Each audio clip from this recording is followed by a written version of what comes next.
You might be in the other one too with the Hotmail. Oh, okay.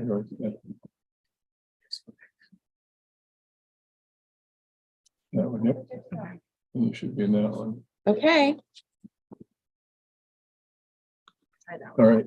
Thank you. all right. I'm calling the public hearing on for the Denali Borough Planning Commission to order. Our public hearing is about public Planning Commission Resolution 2301, petition for street name for 2 unnamed streets. Is there anyone that would like to comment?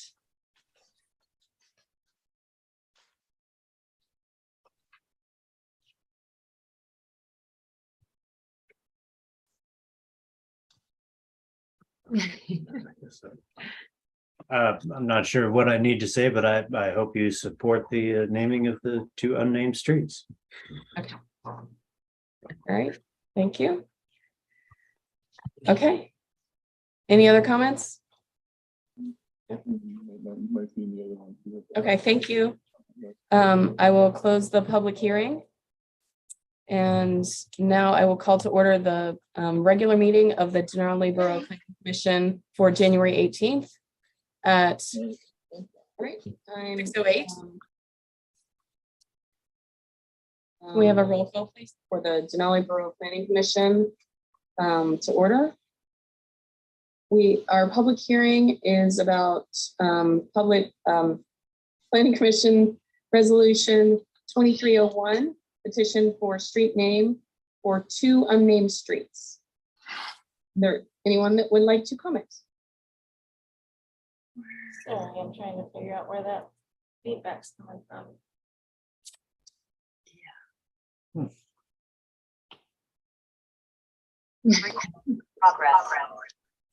I'm not sure what I need to say, but I hope you support the naming of the 2 unnamed streets. It's coming from the speaker. All right, thank you. Okay. Any other comments? Might be in the other one too. Okay, thank you. I will close the public hearing. And now I will call to order the regular meeting of the Denali Borough Commission for January 18th at 6:08. We have a roll call, please, for the Denali Borough Planning Commission to order. We have the same problem with our public hearing is about public Planning Commission Resolution 2301, petition for street name for 2 unnamed streets. Is there anyone that would like to comment? I'm trying to figure out where that feedback's coming from. It's recording the recording. That's why it's. Yeah.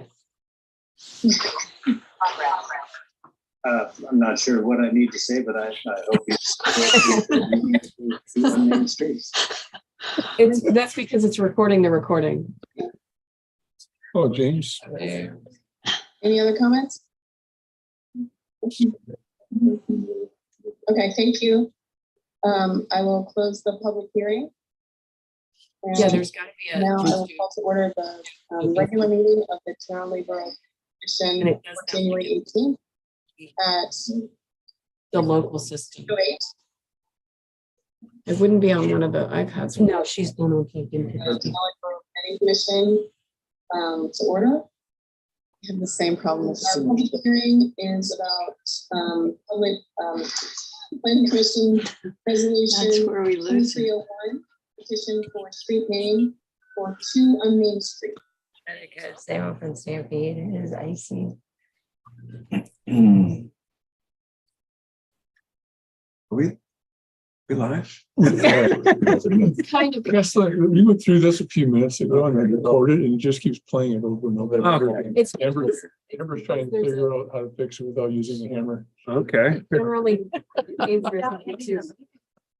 But stop playing it, so. Okay. We just like listening to Keslin's. It was a nice, really nice delivery, you know, we just wanted to hear it over again. On a loop, yeah. right? Seems like it stopped. I don't know why. So you're gonna start the recording again? So we are still broadcasting. We're still live on We're YouTube. still live. Okay. So, Yeah, Nicole says we are. so the recording to Zoom shouldn't cause a problem, so start that back and I'm gonna hit record on the VCR player as they watch it on their TV. I get to have this joy Oh, it's helpful. tomorrow The TV. as a school board meeting. It's so funny because like 9 times out of 10, it's great, but when it goes weird, it's like, try something else. If that works.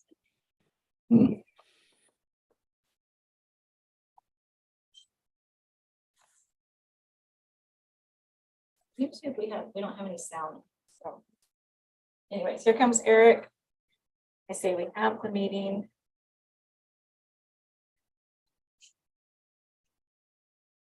That's why we take minutes.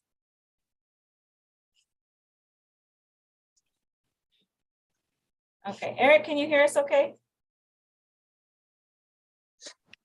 Yep, I got you. Okay, you haven't missed a thing. We're having technical difficulties, so. All right, no worries. All right. All right, roll call, yes. Let's try that again. Okay. James Ward, Here. Mark Minky, Here, Susan Braun, we lost Susan. Oh, there she is. Susan's here. She's Susan, can you hear us okay? muted. Yeah, I hear you fine. Oh, it's helpful. Can you hear us just once or twice? Several times. I'm hearing all the repeats too. Try something else. Okay, Okay, interesting. Baxter Mercer, Here. Steve Jones, are you Here. on? Eric Haugen, Here. Kesson Tench. Here, Here comes Eric. okay. Is there any public comment? Sure. I'm here, might as well. Perfect. Yeah, good evening. So I'm Martha Tamio and I'm here unofficially, but I am working for the Eric, National can you hear us okay? Planner. So I'm gathering information I about got housing. you. Really interested to Okay, hear we haven't the missed a thing. We're having Survey technical results difficulties, so- and subdivision. All right, no worries. But thank you all for your All right, time. roll call, yes. Be here. James Ward, Here. Susan Braun, We lost Susan. No, Oh, there she is. sorry. I was hearing, Can you hear us okay? I can, but I was Yeah, also I hearing hear- something in the background. Just So once or twice? I don't even know at this point. Time Does is anyone have any 6:14. ideas? Oh, I would say. ended and now started. it's repeating different things, but it's still repeating. Mm-hmm, Eric Haugen?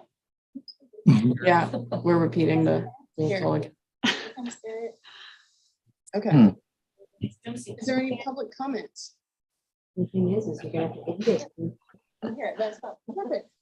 Yeah, good evening. So I'm Martha Tamio and I'm here unofficially. Planner. So I'm gathering information about End housing. this meeting. Okay. Here in the- Restart it. might have to stick around for the whole So, meeting, 'cause you're the only one see, that's back. all- Yeah, I think it's good. Yeah. Thank you all for your- Guys, Look, all be what's that? joined. Yes. James Ward, Did you hear that, Susan? We lost Susan. how No. much you can Oh, there she is. I know there's so much Sorry. playback. I was hearing, hear us okay? I can, but I was also hearing something in the background. So Yeah. I don't even know at this point. Time is- So rejoin, everyone rejoin in about 3 minutes. Rejoin, now it's repeating Alright, different things, but it's still repeating. Mhm.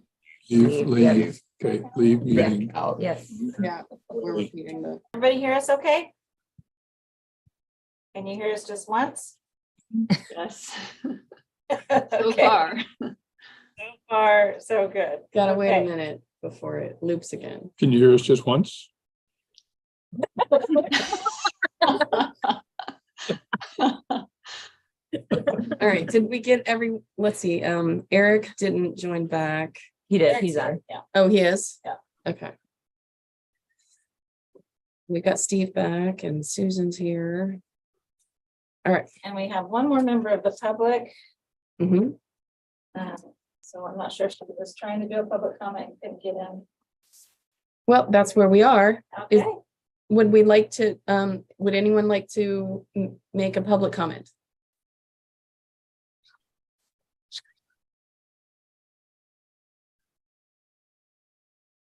I see a hand up, yeah. Hey. Okay, Let's go. all right. We Let's- should get that original public comment re-entered, I guess. Oh, it's in the minutes. Okay, Okay, all right. I am looking for a motion to approve the agenda. Move to approve. Second. Okay. Is there any comments on the agenda? Any discussion? All right. All those in favor of approving the agenda, raise your hand. Okay, agenda is approved. Oh, I didn't hear from Eric, but Yep, It's- we're approved. it's approved without you. Sorry, Eric. Okay, motion, is there a motion for the minutes? For the, Move to approve the minutes. A second. okay, it has been moved and seconded to approve the minutes of the previous meeting, October 19th. Oh. Was October 19th the last We meeting? I meet thought it was in November. There was a November, November, December. November 16th. November 16th. That's what we're approving, right? Yes. Because that's what I read. Okay, that was, okay. Just a typo. Any changes or anything about the minutes that needs to be changed or corrected? Okay, all those in favor of approving the minutes, raise your hand. And Eric?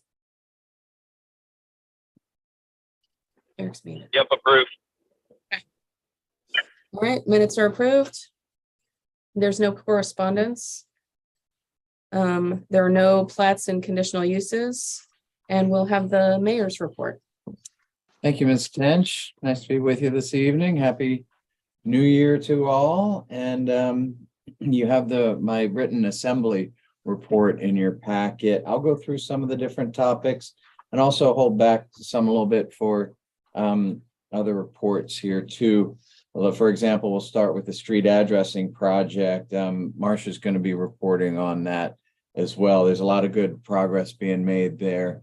The big news is that people can apply for request their addresses right now, and people are putting in for those, and we'll be getting those out in the not too distant future. Assigning the first official addresses in the borough. It's pretty exciting.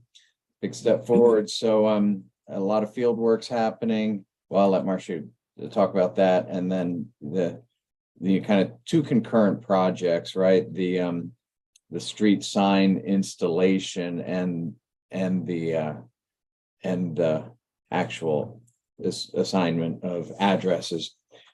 Doesn't exactly relate to land and planning, but boy, a lot of the street addressing has been for emergency response, right? And we really had a really good grant year, and we're going to talk a lot about some of the grants that are in progress or in development, and we're really happy to, through a Homeland Security grant and a borough grant and department contributions, replace most of the handheld and mobile radios in the 4 fire departments in the borough. $131,000 worth of radios have been purchased. It's really necessitated by the change to the statewide system, the Alaska Land Mobile Radio System. So I'm working with the departments on that one, working with Homeland Security Public Assistance Program for recovery of some of those clear fire expenses. And let's see, we'll have Teresa speak to the Rural Health Development Planning Grant, and then the DOT updates. You want to cover those in terms of the application for those three different programs? And then finally, the omnibus bill and the congressionally designated spending in there, the 2.5 million for a new clinic in Healy. I see the Interior Community Health Center is exciting. It's a step forward towards development of that new clinic on the highway. It's not everything they need for that building. And then the other piece that we're excited about is 2.18 million for pedestrian pathways along the Parks Highway with the Federal Nexus connection to Denali National Park. So we'll be working with our partners in developing that good project as it moves forward. So that's what I've got for you in my report, and I'm happy to answer any questions you might have. And also we'll have more from Marcia and Teresa as well. Any questions for the mayor? Dexter, Does this mean we're finally going to get an X-ray machine? that actually came up at the assembly meeting too, in terms of what's planned within this building. And I have seen the plans for it, and it does not have an X-ray room in there that I've seen at this point. It's early still in the project, but at this point, I don't believe that's a part of the project. It just seems strange to me that 30, 40 years ago, we had an X-ray machine here, no problem at work. All this modern technology and everything's supposed to get simpler, more reliable. We still can't seem to get one. I'll share that with ICHC. Can I just add that I enjoyed touring, the copper mine out in the Copper River area, and they had the first X-ray machine there, and I think it was 1908 at that mine. Wow. First X-ray machine in Alaska. Wow. Hmm. Out there. They did break a lot of people. Yeah. I have a question. So the health survey that was put out for the public, I'm assuming some of that is feeding into this project. I mean, is that informing some of what's happening with this clinic?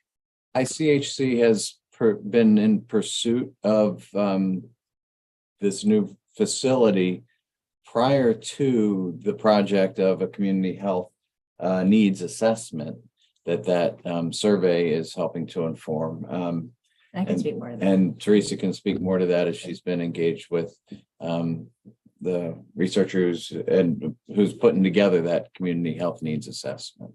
Yeah, one of the goals of that community health needs assessment that the borough undertook, we're part of the health needs assessment that ICHC does every 5 years, I believe, or even I think their last one was 2019, so now 2023.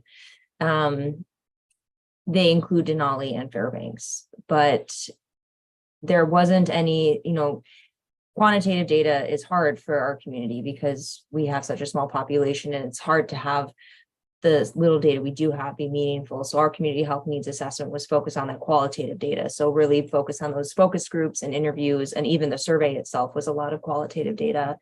One of the goals of our own community health needs assessment is so we can advocate for programs and fundings and have real data to show where there are gaps and disparities. So, it'll be a tool we have to approach ICHC or grants with. But that building is very much an ICHC project. So our own work and data collection hasn't driven any of that decision making. So. Okay. Steve has a question. Steve. Oh, you're muted. I've done a couple clinic rebuilds, and whether the X-ray gets put into the building or not, at least a room should be built that would allow an X-ray machine to be installed, which basically requires some foil and some stuff like that. So, I think it's something to, if they're not putting a machine in it, so what? But they at least need to build a room that would allow that to be built into it. Mhm.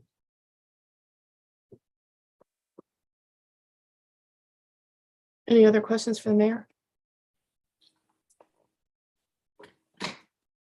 Okay. Community Development Director report. I actually see yours today because I handed you off my topics for the assembly meeting that I wasn't able to make. Yeah. Okay, so Clay mentioned that the other grant assisting with the addressing street signings is a rural business development grant, a USDA grant. That is also helping fund that project. In the grant world, also what's happening, we submitted a network partnership grant through HRSA, the Health Resources and Services Administration. The grant was the Rural Health Development Planning Grant. And so what that grant's purpose is it's a network approach to fund a position for a year of planning. The network that partnered on the application was the Denali Borough, Tri-Valley Fire and EMS, Railbelt Mental Health and Addictions, ICHC, Sidall Medical at Clear Clinic, and Horizon Medical at Canyon Clinic. And so those, we submitted an application to hire a position focused on expanding the role of emergency services, specifically paid positions that exist here that are hard to fund sustainably, and also have the training capacity to do more to, enhance their professional development and just interest, for a paramedic that's year all winter. The focus being making sure that we are able to have a ALS response year round. So the approach is looking at what's called a mobile integrated health system, where it's connecting EMS with primary care providers in a way that allows EMS to do more, to respond to more calls that aren't just in the context of deferring from emergency departments. So it's a way to try and help fund EMS by doing, if your paid paramedic wants to do screenings, wellness checks, home visits, act as an urgent care, and then be funded for those services. It's a new concept in communities. There's still some hurdles in Alaska to do this, but there's some pilot programs around the state right now. So that grant was put in to fund a position for a year to research and look at what that would look like for the Denali Borough. So, yeah. For DOT updates, I mentioned in the last meeting that there was a community transportation program and the transportation alternative program grants that we were submitting interest to apply for with some projects that we put forward that have been identified by this group, the assembly, on that STIP needs list that everyone reviewed over the last couple of meetings. The Healy-Spurrow project was funded through the CTP program. And so the projects that are being forwarded after submitting ideas and reviewing the eligibility and the criteria for the grant rounds, they're still yet to, we haven't been formally invited to apply for these grants yet. We're still working through the competitiveness and the scope and estimated cost. But the three we're working on right now is an Auto Lake Road reconstruction to mirror what's happening with Healy Spur Road to actually establish usable shoulders for pedestrian traffic for the lake and park. The idea to help connect residents and communities to that public area. Under the Transportation Alternatives Program, we are resubmitting the application that was submitted in 2019 and wasn't funded, is for Healy sidewalks. So sidewalks on school roads, Centrana Road, Cole Street, and along the highway between Centrana and hopefully as far as the grocery store. And then the third application we're working on, and hopefully we can submit formally, is a separated bike path from Healy Spur Road to the Antler Ridge parking lot. And as Clay mentioned, with the appropriations bill, there's 2.18 million that's coming to this area for those to start that separated bike path project identified in the Pell. You know, if you look at the cost for the pass from Cantwell to Healy, it's over 65 million, or Stampede to Cantwell. So, but it's, you know, it's the start, it's the first step. So hopefully we'll see some of those projects coming together. And then I'll save survey results from the subdivision one that was sent out to the community for the new business part of the meeting. For the health survey, we were tasked with trying to get 300 responses to make for meaningful data. We have 289 responses, so we're close. Yeah, if you haven't done it, please do that survey. It'll be closing soon. We're going to start analyzing that data. So, but that's been great to, we'll reach that goal. So It's a big number. Yeah. All right, thank you. Any questions for Teresa?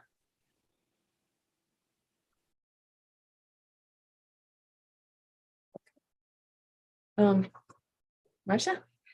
So I've been working with forestry to get kind of an inventory. So we've been inventorying all the street signs that are on constructed routes from Anderson all the way down to Cantwell. That will be information we'll need when we put out the bid for the street sign installation and the ordering of them. So we need to know what's already out there and what we're gonna need. And then I've gotten 115 application requests for residential online, one paper form, and then 11 businesses have applied for an address so far. So I'm working on going through those. But there'd be more. I went out, I think about Christmas time, so I'm thinking we've gotten a big kind of slow, I guess, tick of people coming in now, getting it and preparing. It's still going to be a little bit of time. I gotta go through all the applications and ask some people some more questions and stuff. So it might be about another month before I'm able to give out like an official letter that gives you your address. I also have to check with dispatch to make sure I want to send up my database, have them have it. So that way, when people get their letter, they're ready to call if they want to. It'll still take a little bit of time after that for like MTA, Golden Valley, all those other entities to get the information into their database. I don't know how long it will take for for it to be a verified address for mailing purposes, for online purchases and stuff like that. I have to put it, I believe, into the Postal Services kind of database, and I'm not exactly sure how that will work. But then, yeah, that will be their system. But the main focus will make sure like the troopers and emergency dispatch up in Fairbanks has it. So if you call for help, they'll be able to find you. Yes. Do we have a plan of what will be the first official address we give out? We got an application in first. No, so one of my options is you can get your letter by email, so we'll just send it out in bulk. A lot of people will receive it. I guess we can pick a special person Love to that. do it in this building. I was gonna Fire say. department, right? Great. Yeah, right. Steve has a question. Yeah, I have a question for you. I mean, the roads are not an issue. The road names are not an issue, but when it leaves public and goes as a driveway, how about naming those? So we do have some private driveways, which we required the people to name because we had two stipulations: is if your driveway is over 1,000 feet long or it accesses 3 or more structures that would be addressed. We made it that they had to name it. We haven't decided, we have no plans to distinguish between public roads and private roads. So that can be left up to private individuals if they want to attach like a sign on it, or if there's any additional signs that go onto the post, like if it's a kind of a dead end road, no outlet, if it's a private one. But yeah, private driveways can be named. They need to be meet those 2 standards. I did a few people that wanted to name their driveway, but it was only like 50 feet long. And I told them no. Okay, well, but the length is like 1,000 feet. Yes, so the minimum was 1,000 feet, and that was like something Fairbanks had. And I only probably had a couple driveways that were like that long. They were that far off of the road. And a lot of times it's just that they can get tied into trails in places that people get confused. So we named some of the roads that were like that. Okay, thanks. I had a question on the application. There was something about like checking a box or something about whether or not you want a number sign maybe. Yes. At your, how does that work? So that is one of the second, or actually Forrest is going through and getting some bids. So we will have a borough house number sign.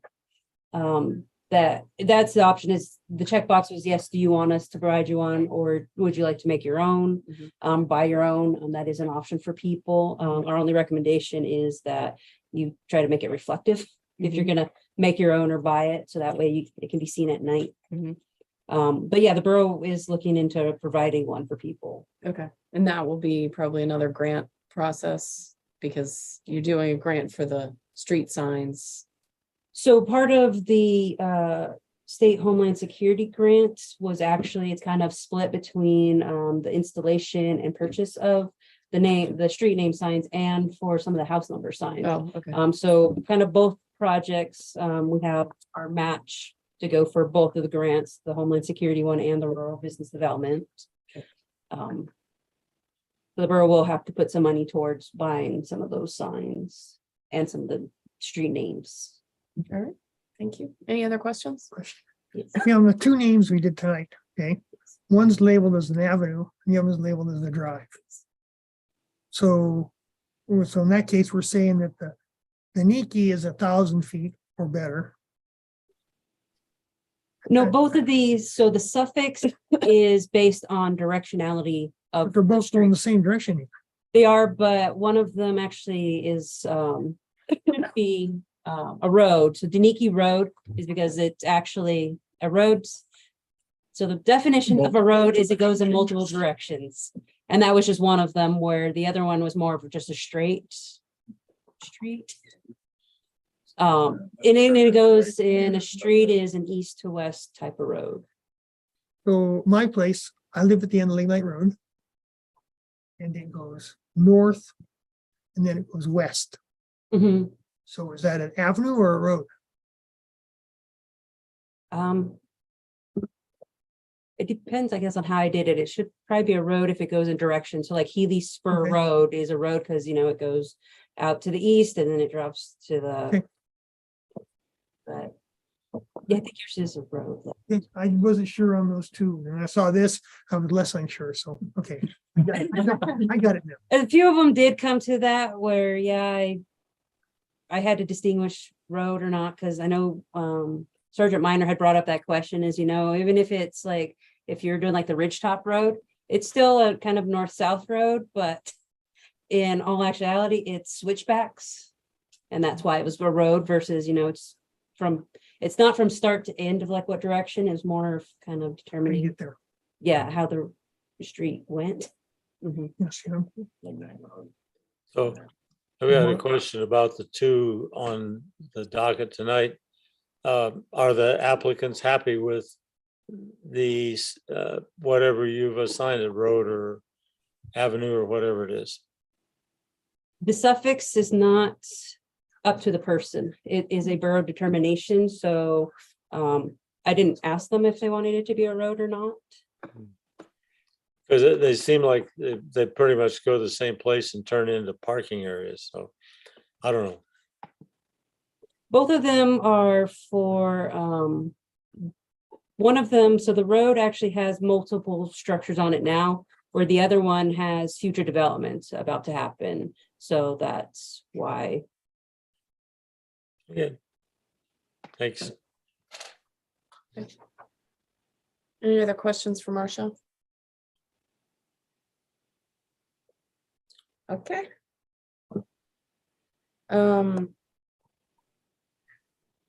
So we didn't have a planning commissioner go to the assembly or scheduled to go to the assembly last time, but you went to the December, November meeting? I went to the October meeting, I believe. You went to I went to the last meeting. Oh, no, it says to the November one. I went to the December. December one. January. So we. I went to the December. All business anyways. So I reported on what we had discussed, and I don't remember that there was that much. We talked, so at the last meeting, we moved that change to the school property, and forwarded that onto the assembly. So I explained some of that. They were voting on that or working on that during their meeting. So that's what I reported on. And the last meeting? Yeah, thanks. So yeah, that was good. They did, approve that, change in the management plan for that parcel. And for the last meeting, it was kind of more resolution heavy than ordinance heavy, legislative priorities, legislative requests. And those do include the request of funding for a wind study at the for the potential Denali Regional Airport. That's a first step in determining whether that's a good area. And so we're going to be asking for 125,000 is the estimate for what that wind study costs. And it's a multi-year study. And the assembly also at the last meeting confirmed the mayoral appointment of all 7 planning commissioners. And the assembly thanked this group of commissioners, for your commitment, for your service, for your dedication to the planning commission. And, with this transition year we have here as we move to composition of the bodies, these appointments are for 1 year. And in this year, the assembly will work on, as the voters pass, the assembly will work on the new composition of the planning commission. But it's all confirmed for the year, and we do really appreciate you and your service. And did we, the ballot measure was for the planning commission to move to at-large, correct? Yes. Okay. With a minimum of 5. All right. All right. Okay, we can move on. There is no communication or appearance requests. There's no unfinished business. New business, item number 1. Review subdivision planning survey results. Okay, so I have video right on here. For those online, I will share my screen. Is that fine, Amber? I anticipate it might be cumbersome to view on the screen, just the text might be small. I did just email it to all the planning commissioners as well. So I'll give you a moment to pull that up, and then So there'll be one document, that's the breakdown of the public survey went out. And then the other document is four responses from planning commissioners. Steve, I do apologize that your email came through just too small to read the text, but on the compiled list are responses from Kesslin, Mark, Baxter, and Eric. Right.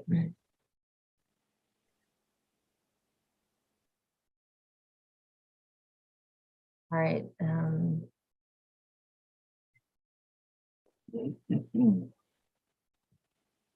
I can read through all the survey responses, or I was gonna let everyone have a minute to just digest the information. I'll scroll down slowly on my screen for those online. So there were 142 responses total.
And then we'll dive into, and my thought was to review the survey responses quickly first, and then I'll leave it to you all to,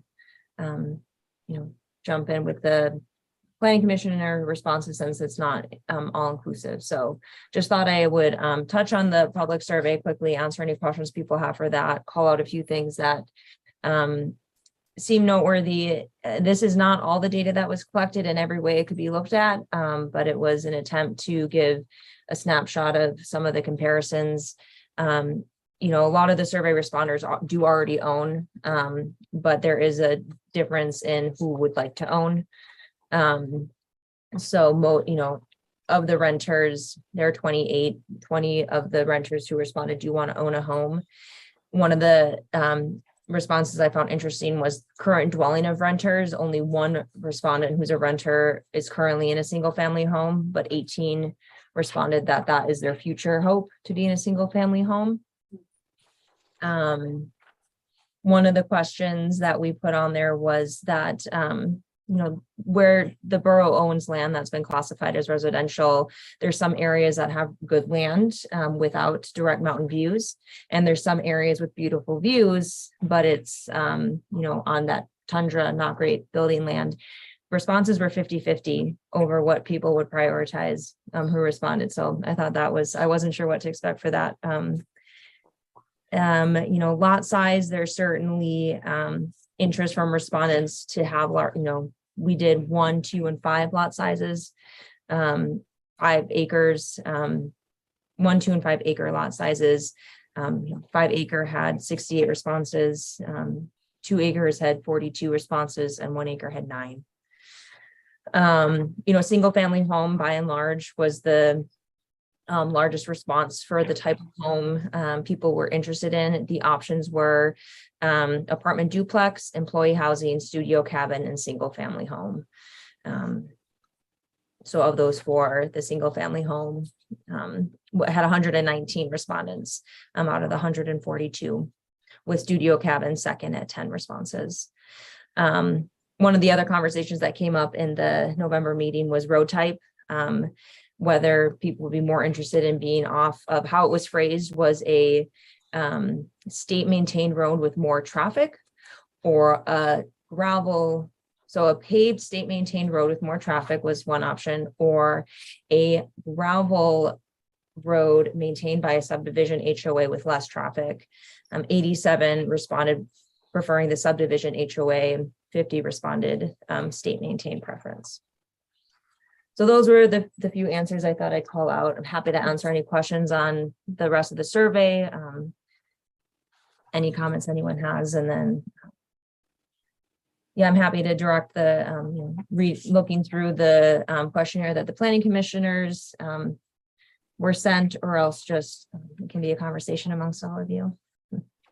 That's interesting between the view and the ground, because Yeah. we've been discussing the two sites, Dry Creek and over there. Which way do we want to go? You want to go with the good ground off, or do you want to go with the view?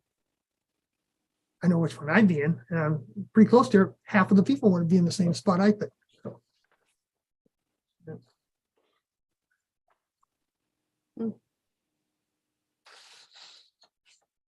Surprised, I mean, thinking of what's be the cost.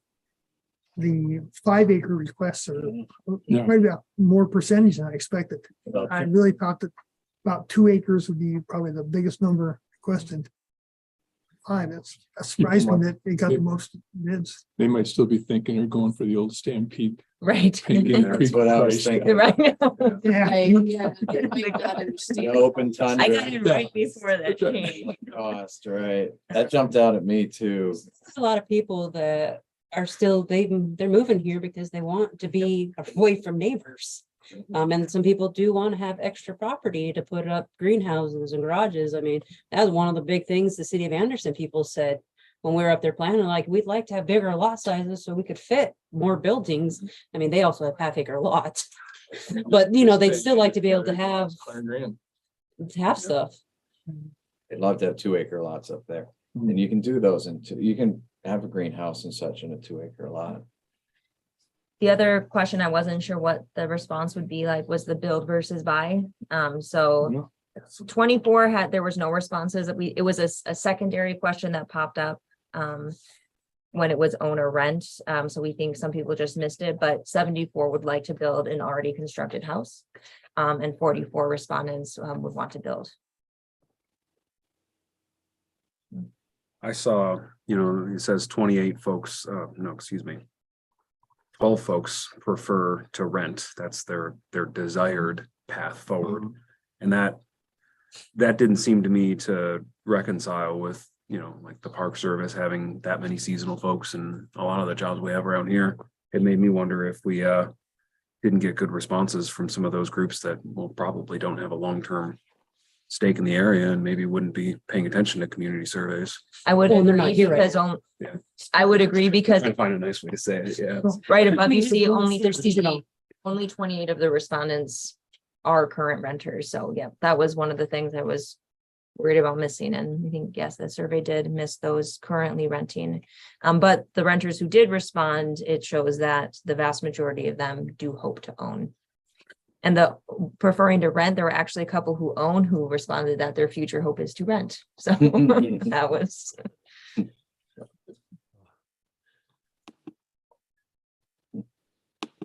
Well, in my mind, looking through this, it looks like we need to offer a variety of different types of lots, depending on the type of subdivision and the area and need of the area.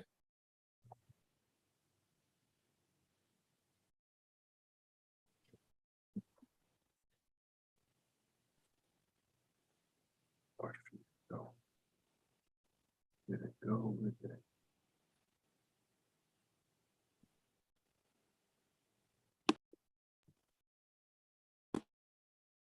Build versus buy a pre-built home. I was interested in responses to that one because it occurs to me that all of our, the best intentions to create apartment complexes or studio apartment cul-de-sacs and all that sort of thing ultimately does require somebody to open up a business that is going to eat the cost to build those and then operate them.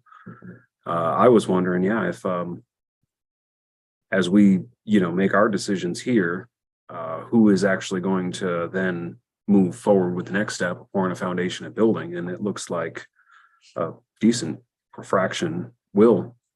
44 folks are ready to go build themselves a single family home. Well, referring to build, being ready to build. Able to build. Yes. Certainly, I think things that were consistent and reflecting both with the responses I received from commissioners on the survey were trails by and large. Yes, it's important. Yeah, that was resounding. Yeah, Surrounding. that's, Mhm.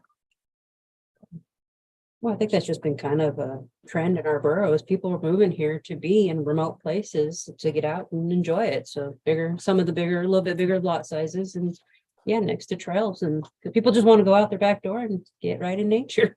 Yeah. I mean, that's the beauty of being able to live here. And then there were, certainly consistencies with the respondents I received from you all. The number of lots, 15 to 30, 30 to 40, 30, 15 to 30, all similar ranges. That 2 acres was captured in every response. Some was, 1 to 3 or 2 to 5, 1.9 to 4, 1.5 to 2, 2 to 3.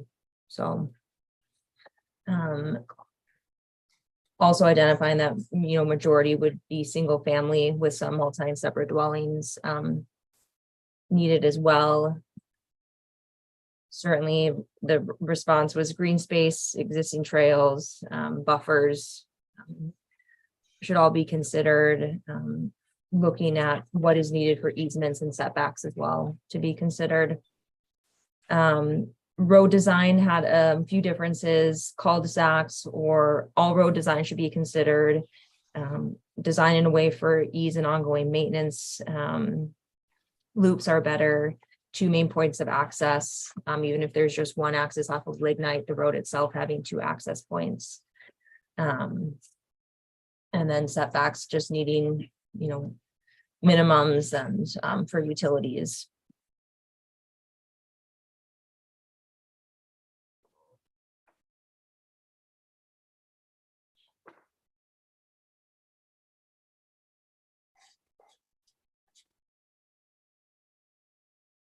Yeah, and so these are responses. Green is Eric, purple is from Mark, red is Kesslin, and blue is from Baxter.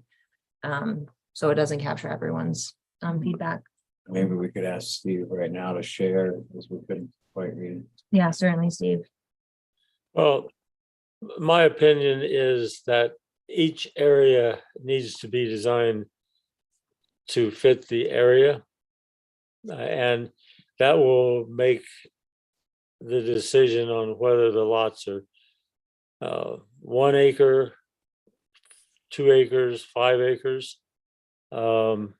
It just simply depends on the terrain, the views, we can't just simply say that we're going to go to 2 acre lots because that doesn't fit every place.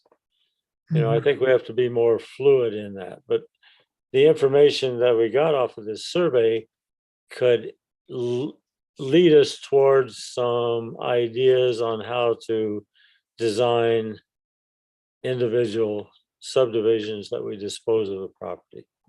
But the other thing I think is important is that we need to do soil surveys so we actually know what we're selling people and that people know what they're getting.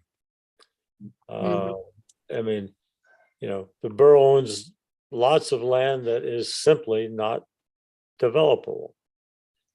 And, to sell it to somebody would be the wrong thing to do. I mean, we just simply need to be more fluid than to set put blinders on how we can develop land. That's my opinion.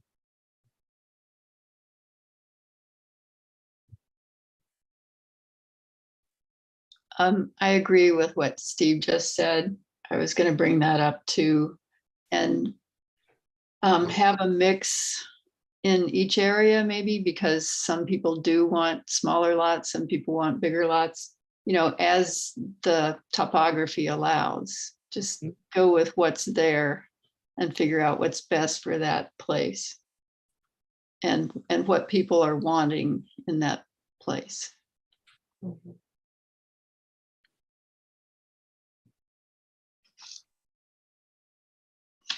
You mean not copying the Pangini where some of the lots are in the middle of a ravine? Not copying Pangini would be. Or they're in terrible soil conditions. And just simply the build on them is ridiculous. Yeah. Yeah. And like everybody is saying, trails are really important. And trails were ignored in the Pangini subdivision planning. So. Well, that's because the state did it. And Yeah. they did it on let's just make this many lots at this many sizes and put them here. Yeah. They did leave green belts on most of the riparian areas.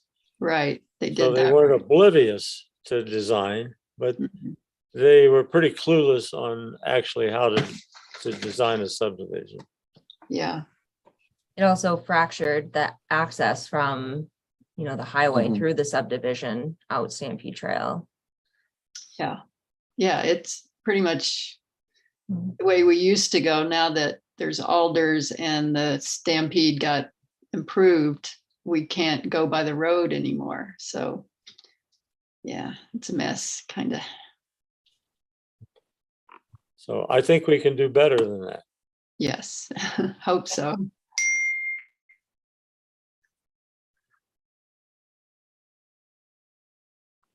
Well, that is what I had to share. I'm happy Very well, to thank you. provide Great work. more, answer any questions. Didn't want to direct the whole conversation, but wanted to make sure you all got that information. So, yeah, thanks, Teresa, because I think this was actually a very valuable input into what we're trying to do. Certainly, good. Glad to hear that. So that brings us to the next item of new business, continued discussion for residential subdivision planning. So we can continue our conversation. I do have a question that we would consider. Yeah. In planning a subdivision anywhere in the future, if this subdivision were to butt up against existing homeowner lots, would said homeowners have an opportunity to purchase directly without having to bid, like a portion of that post subdivision to use as a buffer to their other existing property? If someone's driveway was like right on the borough line and they didn't necessarily want the chance of somebody getting that lot and building right there, So like just a direct sale of like a 50-foot or 100-foot swath of land that would be adjacent to an existing subdivision lot. well, I think I would recommend just putting a buffer, just building in a buffer to places instead of making them buy it. I think most people would be willing to at, whatever lot of ISIS. Yeah. So I would be willing to do, I would personally be more inclined to go with a buffer, a green belt or something like that between existing subdivisions, as opposed to selling lot into private ownership. Then you have no control over it. But why would the borough want to maintain, I mean, it wouldn't be a green, like a 50-foot wide swath of land, in between an existing subdivision and a new subdivision. I mean, wouldn't we be better off just to sell it and let the owners have it? But then we have no control on what the owner does to it, unless the owner Giving up wants to control put to the whole it into some kind of a green belt in perpetuity. Yeah, I mean, part of the design of the subdivision is building in green belts anyway, or, building Okay. in Yeah. buffers between different areas and things. I think that could be part of. So, and what happens when that owner who has bought that lot to give themselves a buffer passes on and it is inherited or bought by somebody else who has a completely different agenda? I would go for the putting it into something that stays as a buffer zone, or I mean, that's to me is the logical answer to this.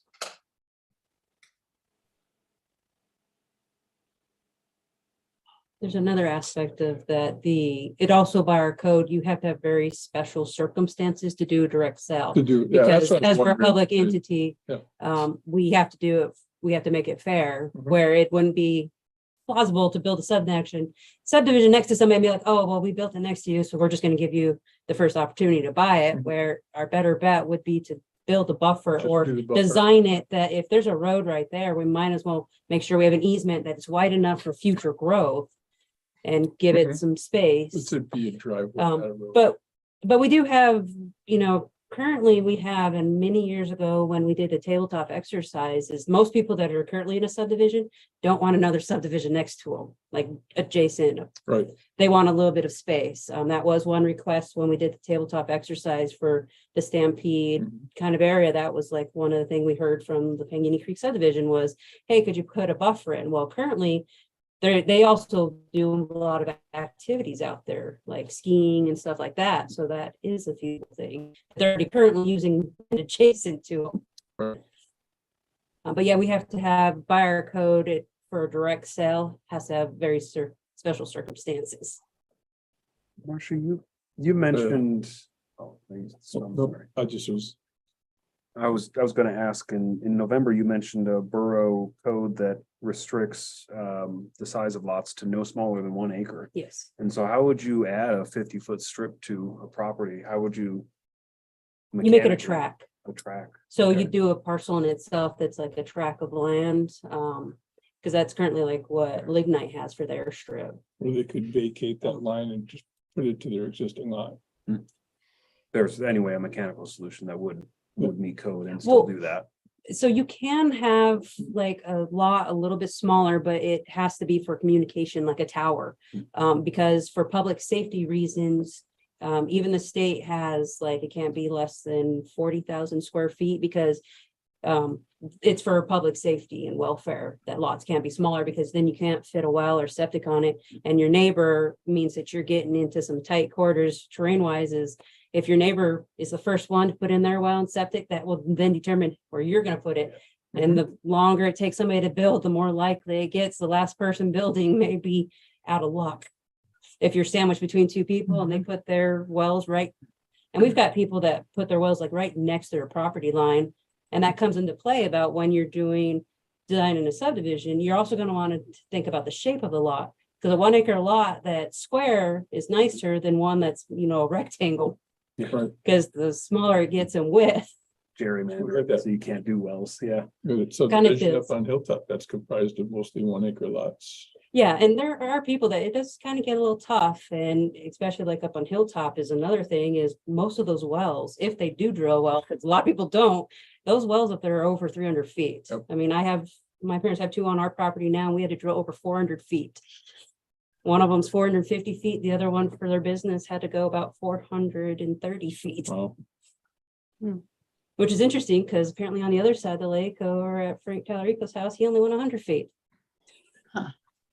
So, I'm guessing what that water does below ground. but he's closer to Otter Lake, so I don't know, but there are a lot of places that are like that. So there is a solution for some of that is to put community water systems, which would then allow a denser septic system profile. And that can be approved by ADEC.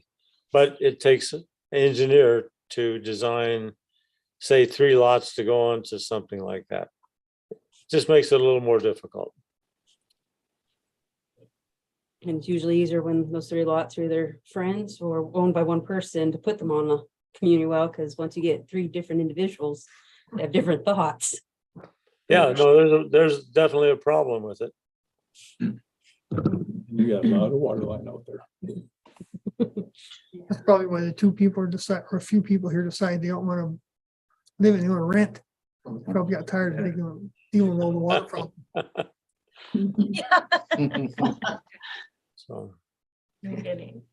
well, one thing that will happen over time is that the drillers will have a better sense of the aquifers in the area. Right now, there are so few wells in our borough that they don't have the same sense of an aquifer as they do, say, in Fairbanks or Anchorage or something. So once those aquifers are identified and there's pretty reliable information on how deep and where they can be put, it'll improve, but it'll take a few years for that to happen. It's been a long time since a lot of us were drilled here. So what's our next stage with this project? Well, there are a couple different ways we could go forward. For the specific to the lignite area, I think if we are ready to move into a conceptual design, phase, something that we could then bring to the public. We'd also want to do that with the recognition that we do not title to this land yet.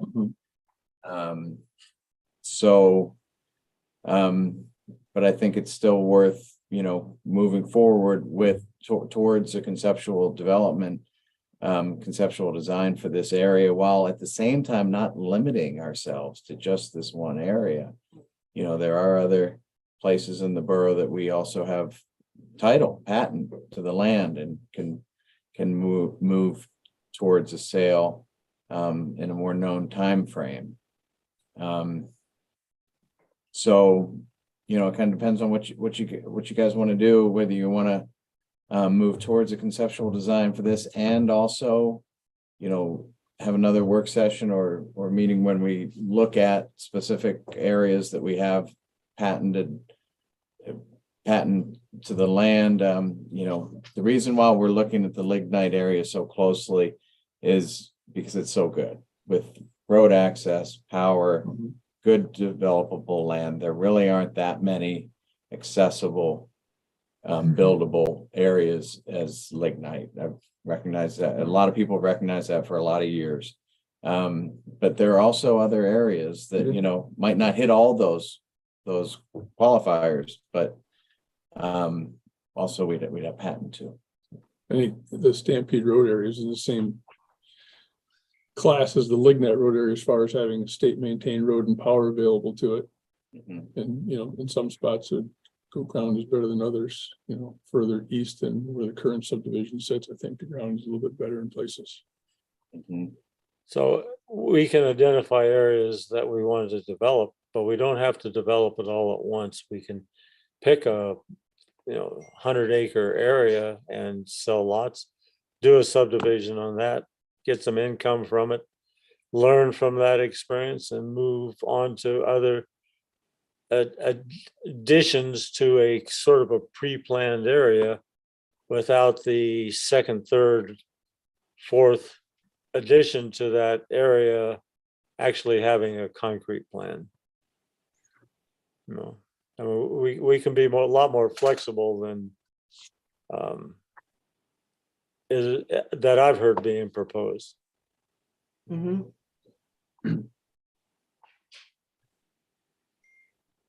But we need to get started on getting some residential property out to people who want it.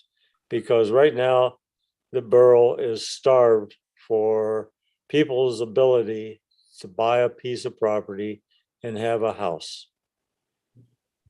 There's a lot of people here that want to buy houses and Yeah, and even if we start small and we start in one area, next year we expand into a couple more areas, maybe back into the same area again.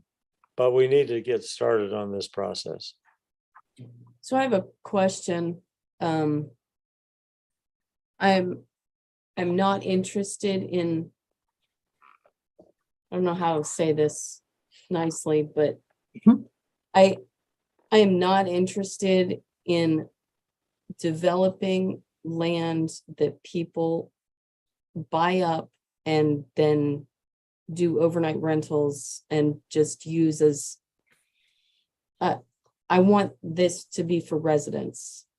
So what mechanism do we have to make sure that we're actually supplying houses to these people?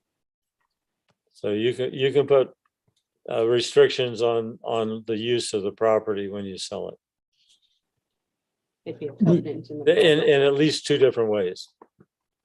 In a previous meeting, we talked about, you can only have like a VRBO or, if you also have a residence on the lot.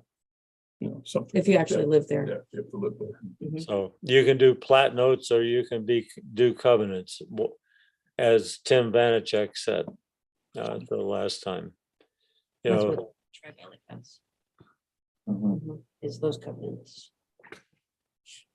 What was that, Marcia? It's Tri-Valley has those covenants. Oh, yeah.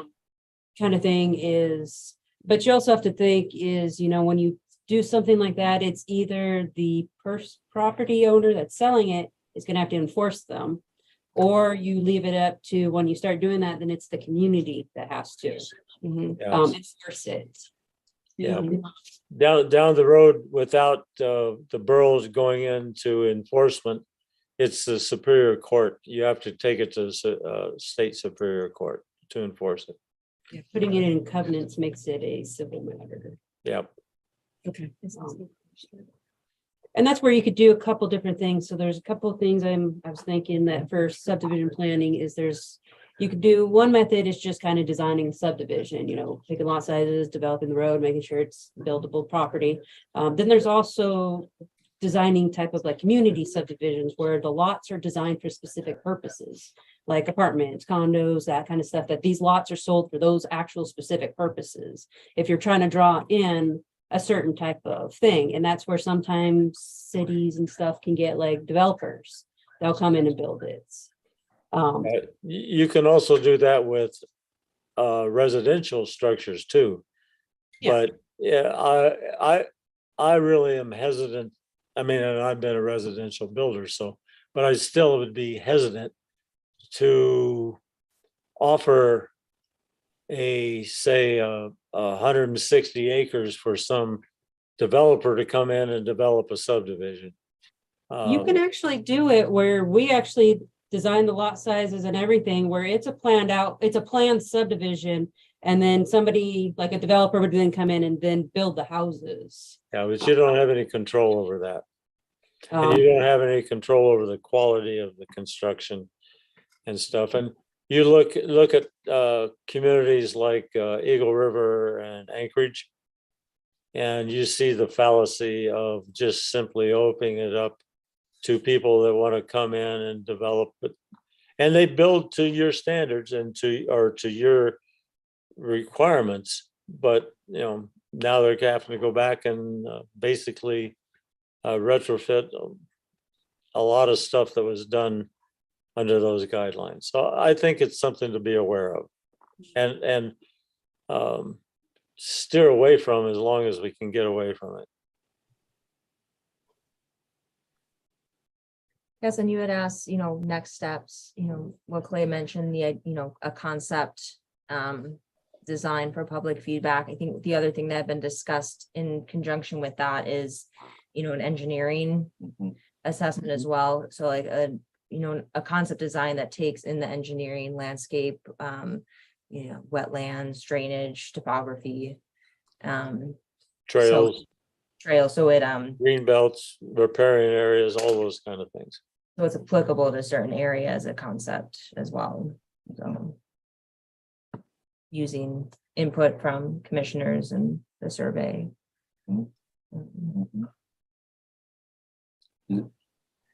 I wonder would that, do you have a mechanism to start talking to engineering design firms? Yeah, with approvals and, direction, yeah, you bet. So do we need to make a motion? Do we just need to tell you? I think we should probably vote on something. So, I would suggest a place to start is to say, let's develop, say, 100 acres of that land in the Lignite Road area. How many acres were there? I don't know. I said it's a suggestion, it's a place to start. Put up again. We did have that. The exact numbers might not be totally required if we can just point to the Right, area just and the the general intent. area. Yeah. That would seem to be the value of bringing an engine. They would come in and survey Yeah. anyways and stuff like that, so. So this is what we have, and what would you give us some ideas on what to do with it?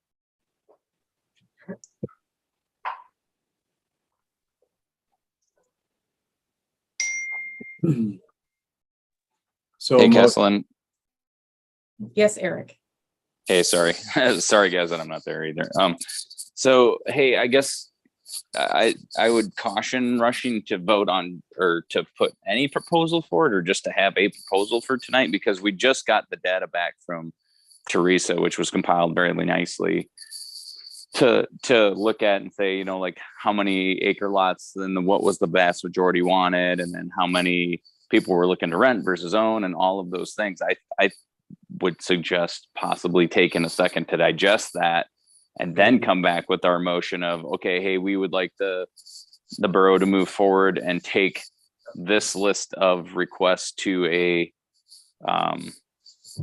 planning company or planning firm or engineering firm. So if we all agreed, let's say we split the difference between the 2 acre lots and the 5 acre lots and make them all 3, and then a couple 5 acres and then a couple multi-residents, and then say this is the designation of each. That's just a suggestion. Over. I don't think anything that we.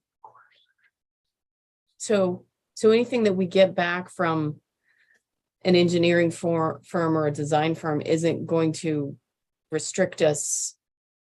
It's just going to add more information to the conversation. And then I see, once we get that back, then we go back to the public. So it's kind of this ongoing conversation. And I feel like if we just don't start that conversation moving forward, it just sets us back more. So I think right now we have a piece of the conversation, which is this, the results from the public survey. We have some more pieces of the conversation from some of the planning commissioners. And I think then the next piece of the conversation is getting some input from some design firms, engineering firms, and that will inform more of this. And then we'll be able to get a better idea of how to move forward. I don't think it restricts us in any way, Eric. Okay, tracking. Maybe I wasn't tracking before clearly then. So you're basically saying we're going to take those compiled data that we have and then provide that to a firm and say, okay, here's kind of what we're looking at. Here's what the majority want. And then could you draft us up something, a couple different designs to look at? Is that correct? Yeah, that's what I'm thinking. And we say, all right, and this is the area, this is the first area we're looking at. And price point, I don't know if a couple of different designs will be feasible. We'll, depends on what it costs. The Right. idea is that it's a concept. So you have your planning commissioner's responses, the public survey, the concept design based on these responses, and the topography and access and water. And then that is reevaluated. And So I would also make the recommendation that we go to a firm that does both design and engineering. Yeah. Yeah. So because you get 2 separate firms that aren't talking to each other, it's just going to be a more expensive proposition. Yeah. Does this include soil samples at this stage? Good, Again, if we ask them to. It depends on the need. I think you need to decide what you want as part of your concept, like what exactly are we hiring them for? Right. And are there actually, is there stuff that you want them to build their concept on, or is it just, we have 100 acres, develop a subdivision for us? Well, I think we've identified some of those principles, you know, through both the planning commission process and the public survey in terms of priorities of, yeah, lot sizes, buffers, trails, all those things, you know, rose as priorities that we can share. And not starting with a clean slate, working in the context of the Lignite and or Stampede locations with obvious, challenges and opportunities. Mhm. So a subdivision that can overlay a logical area of residentially classified land. Well, those are actually two separate subdivisions, I would think, yeah. Yeah. And to start off with, I would concentrate on the Lignite because it's a more known entity than up on the ridge. I think the ridge will be a little more difficult to get a good design on. Yeah, by the time we get through building the road up on the ridge, Kyle Davis might not allow us to use his road on the south side. We have to build from the north side, could get a lot more expensive. But I mean, yeah, and the cost of what it's gonna cost, whatever designs we do, is if we're gonna have power put in, what's gonna be the optimum or cheaper way to get the power put in there from this is if you run cul-de-sac, this an arc around there. Unless you want So street. one of the things I would recommend is that we form a road service area with these subdivisions. So that the road maintenance is controlled by the subdivision and let them deal with it. Instead of it not being controlled at all. Yeah. So I think all of us agree that we need to go have conversations with some engineering design firms. I think we all have input from the community and from our conversations about the general consideration. And I think the scale of these designs is going to be some to the degree that we're probably going to need to allocate some funds. Before we get to that point, we really need specific conversations with a few different firms. And in order to do that, I think the first step is going to be within the next month that the mayor's office might just informally have a conversation with some number of reasonable folks that, see if these companies have the ability, have the interest to bid on this kind of work. See what we can do to make a consistent request. I imagine we'll have to get multiple bids. Yep. And I'm not sure if we, strictly speaking, would need to make a motion to request that. No. So much as just sort of see if we can bring those facts to a meeting in the future and then work with it in specific terms instead of the whole thing we have. Yeah, I agree with that. At what point do we need to put this before the public also? Like we're spending money to look into subdivision. I mean, what point does this have to become public notice kind of thing? If it does at all. I mean, I'm just curious because, I don't know, what's our rural populations in the neighborhood of 1,800 people? And what percentage of that is old enough to fill out a survey? And then what percentage of that number actually did fill out a survey? I mean, so there's going to be a lot more opinions out there. Yeah, and this right here is part of the public process. This is a public meeting. And open for public comment. And each step of the way will be as well. Right. And I foresee that bringing forward a conceptual design to the public will be that another opportunity to weigh in on what people like about it, what people don't like about it, and ways to improve and hone in on a final design. And money to spend on design would, go through the assembly We as go well. through the assembly. Assembly is the allocating body.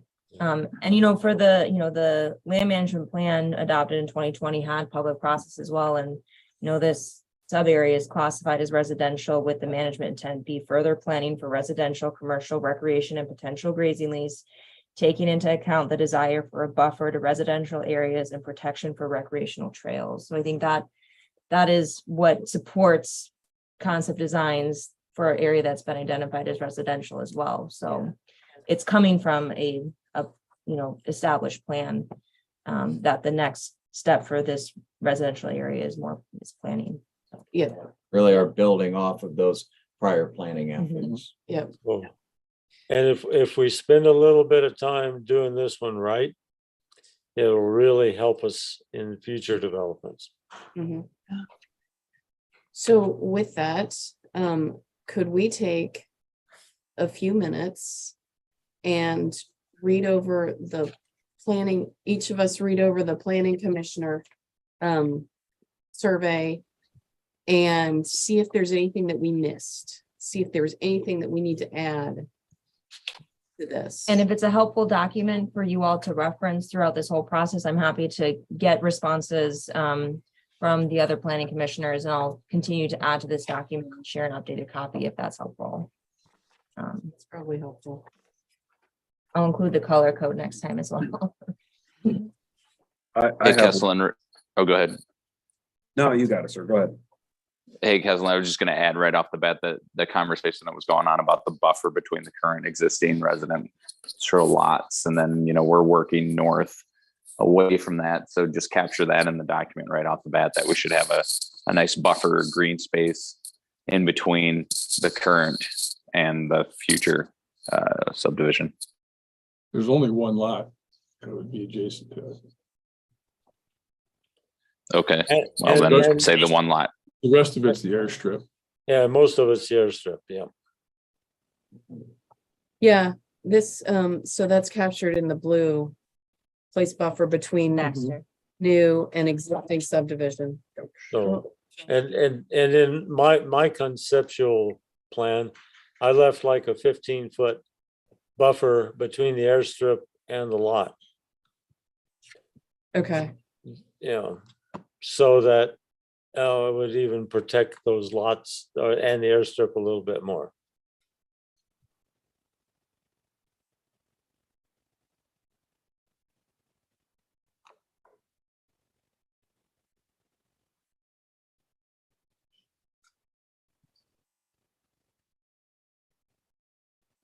Under subdivision road design, we have a pretty large amount of borough land. We were only having conversations about developing a relatively small part of it. And so I would add just allowance for future access to the rest of the borough property further back.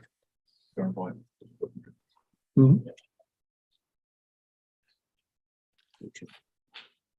Yeah, don't we have some road design standards already?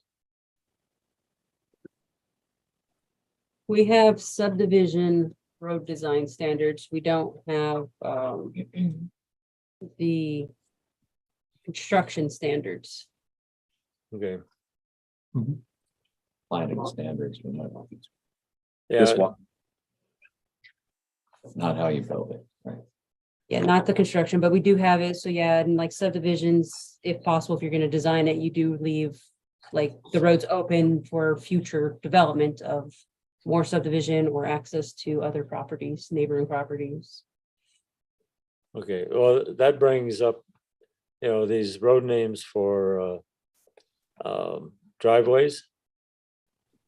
I'll deal with that later, so.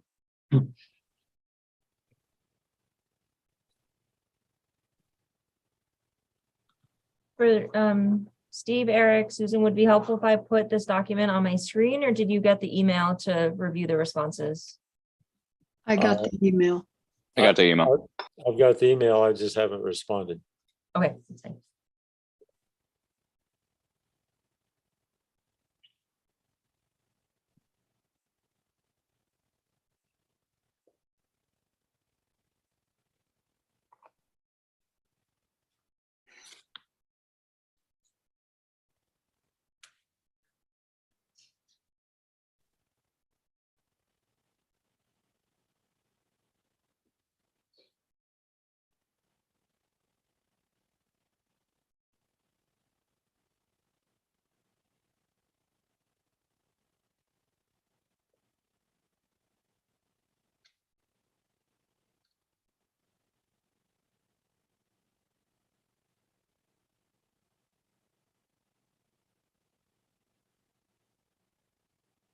Mark has helped me map the existing trails as well. So any concept design, they can be given that information for where those exist. Okay, good. So how Finally is got to this, Ski around. Pardon me? We finally got to ski around. Actually, I took the snow machine, but, yeah. There's a little skiing condition, it's just so icy out there, parts of it. Where heavy snow machine traffic is on part of it, it's just, till we get some more fresh snow. so with us just having management authority versus ownership? On how this is gonna affect. I mean, if I was gonna go out and borrow money or tell some, I would want, like have a title in hand. Well, I don't think we would be doing any subdividing until we have title. You can subdivide, you just won't Well, want to sell. Well, yeah, I mean, Right, you okay. can, but Right. it adds a whole lot of complications Right. if we try Yeah. to sell property Yeah. that we don't actually have patent to. but I'm not so sure, right? We would even want to put in a bunch of money into the actual subdividing roads and surveying and until we do have title. I mean, it's okay to have a plan. But I don't know if we want to implement that plan, because what if the state has some kind of issue with giving us title? But once we get a plan going and gone through this stuff, it's come out to the public. It's gonna be another thing saying, well, by the way, we've got this done, but state's still holding us up. It might be another 3 or 4 years before we get title, so just sit back and be patient. It's Is not the gonna state go- holding us up? I suppose. They're not approving yet, but then Well, again, they have is nothing it to approve. everything submitted? Oh, okay, you just answered that, never mind, all right, yep, okay, Supposedly, it's. yeah, it's yeah, close deadlines come and go, Yep. I'm not sure if that's, it's way Yep. gone. yeah, way gone, Come and go. Yeah, yeah, so it's not in the state's hands just yet, not yet, yeah, but so. once they get, I tried to encourage, just go ahead and do it, but doesn't want to see all those red It's been an lines. ongoing thing for years. Mhm. Yeah, have to throw out another nudge, to finish it up. But if, maybe if we're at that point where we're ready to start digging, that maybe there'll be more encouragement. What did, we've had other surveys done recently. Yeah. Any of comparable size to that one? So we've had the Otter Lake, we've had the Healy, we've had the Anderson. So those boundary surveys all. We did them. Auto Lake's the only one that's approved. Healy's been turned But the in. size of it, I mean, how much did those cost? Those ones, well, that was a different price tag too. It's, Right, yeah, those cost Higher, but got that. twice as much Twice as much? as we paid for that one. But that was twice as much as a pretty little number. Oh, one of them I mean- came in 3 times as much. That's what it takes to get it done. And what is, we're thinking about our Well, the patented third thing land. is cannot bid on another one until he Oh, tries yeah. to finish Oh, it. yeah. So, I don't think he's probably interested in doing that anyways. but, so we still have 2 more, I believe, that are out there that we're waiting on. I think Anderson, it will be almost 7 months since DNR got the final draft, I believe. After they go through their whole process preliminary, I sent it back and they're about maybe 7 months into their last Their review, final, into their final review. So, I mean, it's a long process. Right. So what Oh. are the other areas that are patented that we can? look Well, at? we could bring all that documentation. I mean, that's all in our. Currently, it's Otter Lake. In our management plans, it's all identified. Right. But when thinking of our boundary surveys that have been completed, the Otter Lake, that's the furthest along, right? Otter Lake was approved. For boundary surveys, we've had approved is Swan Lake and Otter Lake. The other ones we still have is Anderson. We did kind of the northern portion. Approved to do the survey, our boundary survey. The boundary survey's already been approved and has been contracted out. So Right. Anderson and Healy are still in the contract right now. Not approved from the state yet. they're not final approval for us to get patent. Yeah. They're it's still in the boundary survey process. So what we currently have for like patent is Auto Lake. And Newly patented. pretty much Auto Lake in this area is the only thing we have patent to besides a few lots out in the Pangini Creek subdivision. We have a lot of property in this area that we don't have the patent to. We have like Slate Creek, we have Pangini, both sides, Stampede and Lignites area. But those haven't even gone to boundary survey yet, though, either. We do have a Slate small Creek area. portion. And yeah, Slate Creek, we haven't even decided to touch because that one's over a 10,000 acre parcel. And that one's also not on top priority just for the fact of how you're gonna get up on that ridge. Right. Yeah, so right now in this area, we have Pangini is out for, still under contract to get the patent and the Healy area, which is pretty much kind of from Dry Creek a little bit, and then it goes out for a couple sections, couple miles out towards the subdivision. So can we lease land? We can lease land. We can pretty much do everything besides sell it because we don't hold the patent. We couldn't give people title to their property. So they can just, I mean, we leased land for almost 20 years. Yeah. And had a house and lived happily. You can, and that's where it gets into is if that's what you want to do, that means we're the landowners, which means we have to manage those Responsible for a leases. lot of stuff then. Which then gets to the fact of what happens when somebody builds a house on the property and they don't own the land. Or they get up and leave and stuff. There, it just adds more problems or more constraints is a lot of banks don't like to loan.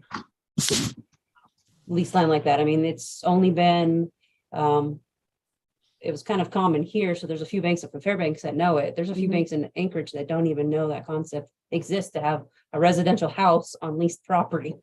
And Because they don't want to finance it because what's going to happen if somebody faults on their loan and basically we own the property, they own the house, so we can tell them to move the house off. And a lot of those leases, those loans were at a time when, 50-year lease, which made it a little bit more appealing to the bank. And I don't think we're Yeah. going to be doing 50-year leases. Well, and currently we have a maximum of, I think, 30 years. And it has to go to the assembly and then you can renew for another 30 Mhm. for long-term lease. But yeah, then there's also that is some banks probably wouldn't because right now it's not that we don't want to sell the property. It's just that we're constrained because we don't have the title to it. So on the borough's end, trying to do, continuing work to keep that process moving, so. Few more Titans. I think if you get the planning process up to the point where, you've spent the money that you want until we can get it, but if it's to the point where it's ready to be sold, once we get that patent in hand, we could turn around and start selling property and it will probably go like hotcakes. There's people that have been waiting. I have people that call me every year. I tell them, well, give me a call next year. I mean, I've had people do that for the last 8 years. They call every year and they're like, okay, where are we in the process? Still wait. They've been waiting for property right there next to that airstrip. Kesson, one of your question about, kind of next steps, at some point, whether it's too early or, something that this office can do is to, engage utilities. Because eventually there'll have to be conversations about power, internet, that timeline of what the expectation could be as far as installation and expansion. I'd be curious to know that. That's a good thought. At the same time, conceptual design really is first. And so to take it step by step, it does sound like there's interest from this body in moving in that direction. And I am, looking at our land management budget and the consultant line item. And, I'll need to be considering all of our plans for that line item, those monies, which does include surveying, right? And it's a good time for we are going to be moving into the budget amendment process as well in terms of bringing potential amendments to line items, you know, to the assembly. So I guess I would ask a couple things here in terms of moving forward, you know, if you'd like to move forward and ask the administration to engage in a process to engage a design firm that's asking for quotes, you know, we're going to look at our procurement process for how we're going to engage there. But I'd ask for it at a minimum, you know, that direction, that motion to move to engage a firm to assist with the development of a conceptual design for a subdivision in the Lignite area. So moved. So Process. we motion that. Yeah, okay. I make a motion that we do that. Okay, Steve made the motion, seconded, Second. second by Mark. Good. So Okay. discussion on that. Question on that. So does that mean you'd be talking to one firm or you'd go to several firms? We definitely go to several firms and consider what's in the best interest of the borough and get quotes and also proposals for how they could come at this project and yeah, work through our process. Yeah. Sounds great to me. Yeah, I think that's. And then with that direction, what is the next point where we engage again? Do we receive products from them or what does that look like? It may be that they could move right into, you know, development of a conceptual design. It could well be that the process that is agreed upon would be more information gathering. They may well believe that that would be the best next step. And because yeah, again, these are firms that have done this type of work for public entities and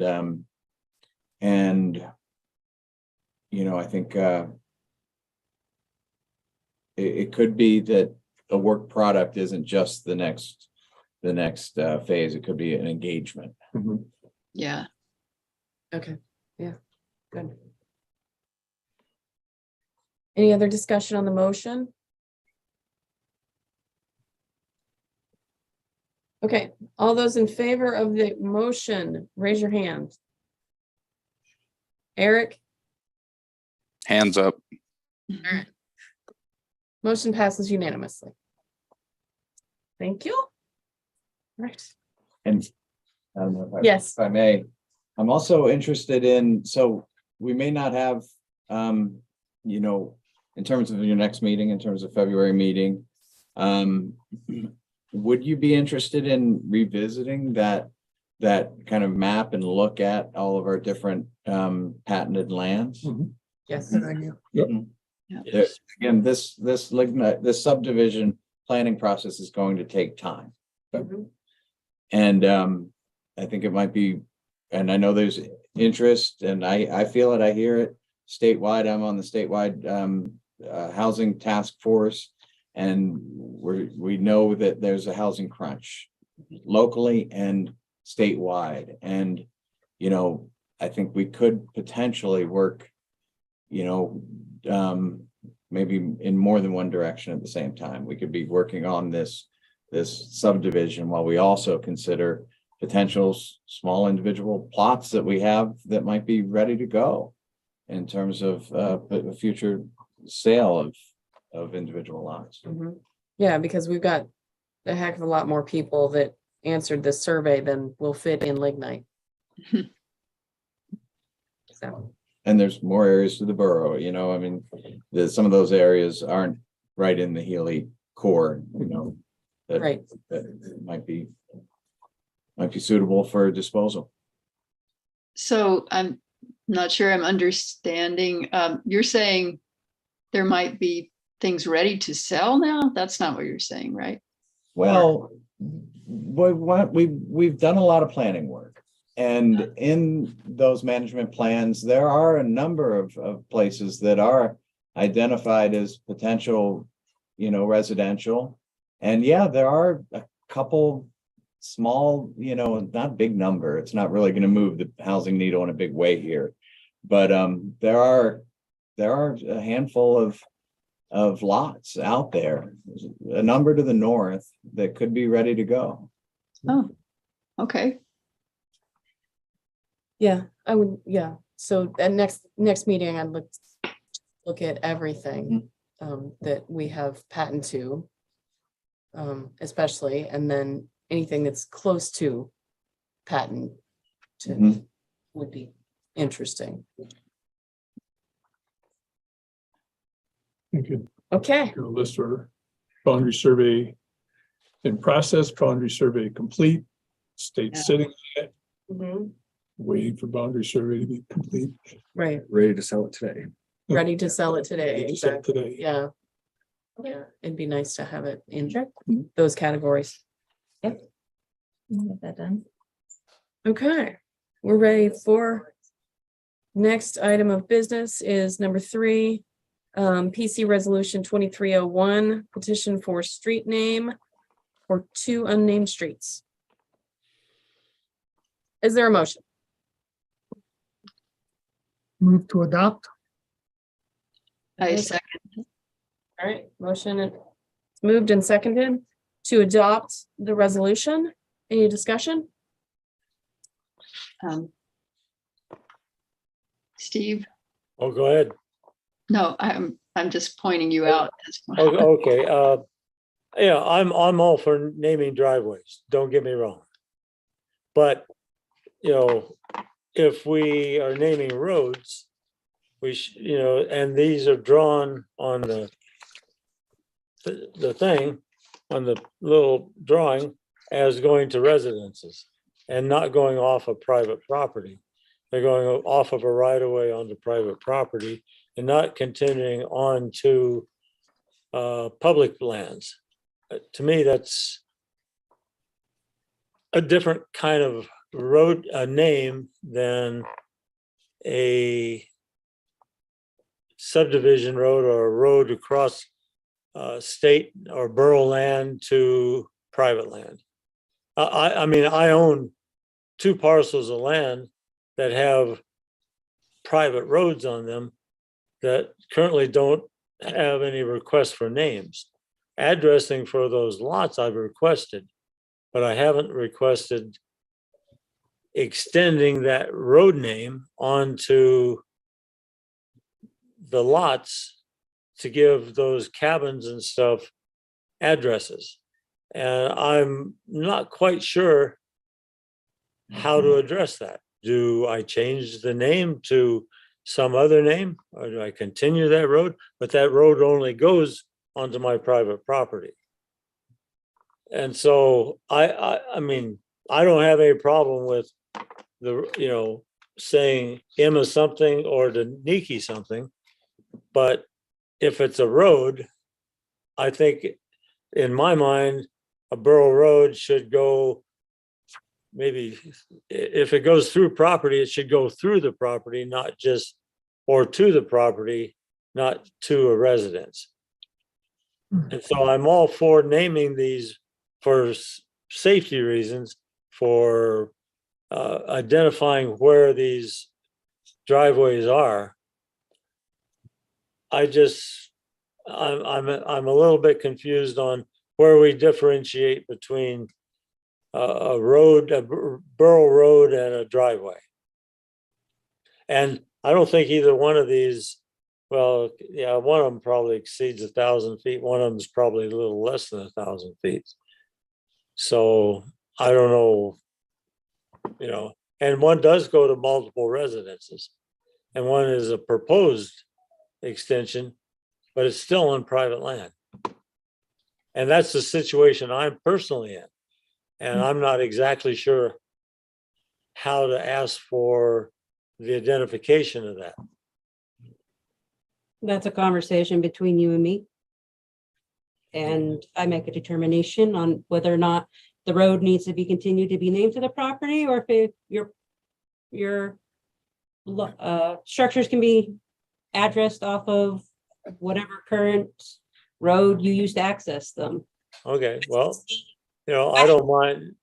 I just, to me, it's kind of an ambiguous, not a well-defined situation. It's an opinion based on the planner's interpretation of whatever that is. And, I mean, I don't have any problem with these names. I have a problem on where they originate and where they end. We have And- no requirements on stuff like that. So our addresses are not based on anything to do with your parcel. They're based on the location of how you get to your property. So it's kind of a little confusing in some people's mind. And so my address is not based on your parcel. It's not tied to your parcel. Because you could technically, I can address 5 neighbor houses down and it can cross through everybody's parcel and get to your house. That's my only concern. I don't care for that kind of stuff. But, eventually you will use your address to associate it with your parcel. But, roads are something different here. We didn't tie roads that they have to go to a certain place. Like we don't even have construction standards. We don't have right-of-way things, type of stuff. So most people's main concern here is just to be able to identify that it is a private driveway. Whether it's public or private was more some people's concerns. So that way they could just try to keep people from driving down it thinking it's a public road because it's going to have a street sign. Yeah, I don't know if this one, because I think these properties might abut up to being the parcels behind them might actually be owned by Autna. So that would be a big limitation if it's not going to go to a public entity road. Yeah, it is Autna land on behind both of these. But, Process we're doing, you put in an application. So that'd be a big limitation is that, these are gonna have multiple structures and that's why they had to have a named road is because of the fact that how they're aligned and everything like that is that was a requirement. so. You know, what this address, you don't have 20 addresses at one driveway. Yeah, I'm all for, I'm not disagreeing with you at all. But it's kind of if you put a sign up there that says Emma Avenue, it's gonna kind of indicate that that's a public road. You could say To people that see that green and white sign and it says Emma Avenue, they're gonna turn down it. And there's certainly more that examples throughout the borough where a driveway leaves the Parks Highway, and based on the requirements that are now in code, that if the driveway's more than 1,000 feet or has more than 3 or more structures that need an address, that driveway is going to be given a street name. There's a few north of Healy that are in that same situation where just by nature of the length of that driveway and the number of structures, they meet the qualification of needing a street name. I think there is some places where they actually have different colored road signs. Green ones are public, blue ones are private roads.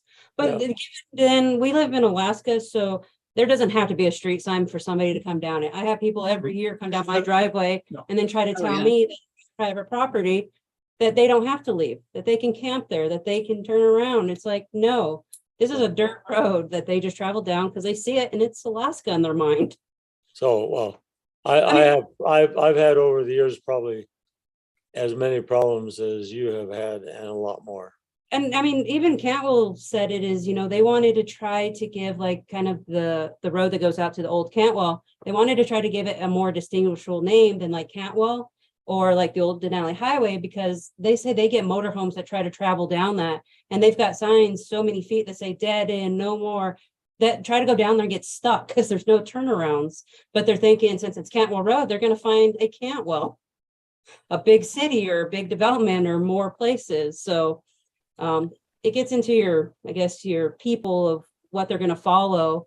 I did have a question is you can put like private road on the sign, like another sign below, like the street name, which, a lot of times DOT has for dead end roads. You can have dead end, no outlets. You can have private road. I've seen too in some communities that kind of helps push that. But that's not something the borough has looked into. It's if the community wants to. Yeah, you could also put Emma Avenue PVT on the sign. But I mean, I'm just pointing this out because I think it's a point of our addressing and stuff that is lacking. Yeah. That we need to address that a little more. Yeah, if it is a big concern for people, whether it's public or private, or if you're wanting a road not to be named because it doesn't lead to another a public place, it'll be a big limitation to something, especially like these, where this is this is two private driveways on one parcel owned by, a family. This is actually a big parcel. But the requirement is, by those standards and the one with the future development on it, we got ahead of it so that way they can not have to change their address in the next 6 months or year. Kind of thing. And that is a possibility, is that there is, if you have a planned driveway, or like you have a driveway, but you haven't built your house yet, that still allows me to assign an address on it. And, and this would be the same as having an undeveloped subdivision. It has a street name, but there's no development in it yet. These just don't actually have, I guess what you're thinking, easements. These aren't road easements. These are actually driveways. Yeah, well, I mean, I'm in the same position with two different pieces of property. Mhm. And I would like to be, I would propose that the planning commission address the fact that if it's a driveway or private road, that we have some way of designating that on the sign as private, like putting the name with private after that, or some PVT or something like that afterward. I think that's something that we missed when we did this whole process to begin with. Putting an abbreviation behind a street name is not a universal thing, so people might actually think that's either part of the name or a new suffix or something. A lot of times I've seen it by different color signs, or having additional signage on the same post. Yeah, well, I mean, I'm not disagreeing with you. I'm If just that's- saying, I think we need to address this. So in my database, I have that information. So like dispatch knows that, and potentially other utilities, troopers will know that. Unfortunately, my database is not seen by the general public. So it is something to consider, is if you're thinking that the borough should fund additional signage, that's something that does need to be brought up. No, I'm not suggesting that even. I'm just suggesting that there It's should, certainly the answer I've been giving people. If it's a private driveway and I know it, you can add a sign on there that says private driveway. How much that'll help, no matter even if you have it on the street name, there's people out there that aren't gonna care. They're still gonna drive it. hey, I mean, I have this problem every year, so multiple times. I'm just trying to figure it out.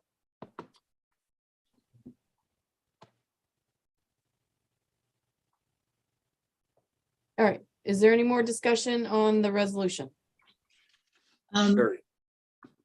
Susan? I was just wondering, you were saying Emma Road, and I couldn't really read it either, but it's Sima Avenue? Sima, Sima, it's on the first page in the resolution. yeah. Where it's drawn on the map, the road going The through the road goes name right makes it through the look middle like of the an- sea, yep. Yeah, Jim? Did you? I was just gonna mention a very small thing. We've misspelled Alaska at the top of the title here. Alexa. Just Typo. Okay, I do it all the time when I'm typing. all right, Thank you. that doesn't A word require, needs to spell that's a, it. It's- that's We a, live in a whole new state. that's a typo, so it doesn't require an amendment. Any other discussion? Because it's the same template I use. Okay. all the roll time. call. Mark Minky, Yes.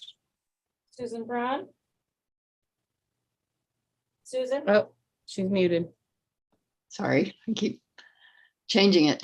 Yes, James Ward, Yes.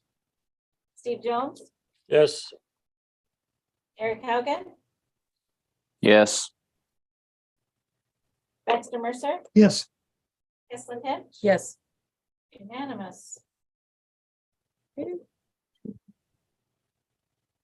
All right, Public comments. Are there any public comments? I'm just really thankful that it's encouraging that there's a lot of interest in moving things forward for development. So thanks. It's educational to be there. And I don't see any other public here.